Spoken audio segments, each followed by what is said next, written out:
सर्वोच्च न्यायालयाने असा निर्णय दिला आहे की जर एखाद्या मुलाची मालमत्ता त्याच्या पालकांनी किंवा पालकांनी अल्पवयीन असताना विकली असेल तर मूल 18 वर्षांचे झाल्यानंतर न्यायालयीन खटला दाखल करण्याची आवश्यकता न पडता व्यवहार रद्द करू शकते। अशी व्यक्ती मूळ व्यवहाराकडे दुर्लक्ष केल्याचे सिद्ध करण्यासाठी स्पष्ट आणि ठोस पावले उचलू शकते, जसे की स्वतः मालमत्ता पुन्हा विकणे किंवा ती दुसऱ्याला हस्तांतरित करणे। के.एस. शिवप्पा विरुद्ध श्रीमती के. नीलम्मा या प्रकरणात हा निर्णय आला। कर्नाटकातील शमनूर गावातील जमिनीच्या 2 भूखंडांचा हा खटला होता।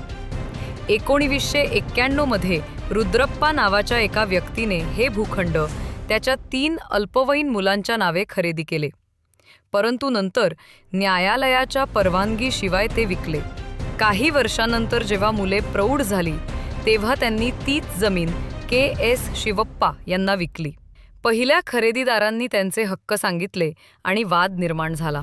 जर एखाद्या पालकाने अल्पवयीन मुलाच्या वतीने करार केला असेल तर प्रौढ झाल्यानंतर मूल न्यायालयात आव्हान देऊन किंवा त्याच्या स्पष्ट वर्तनाने तो करार नाकारू शकते।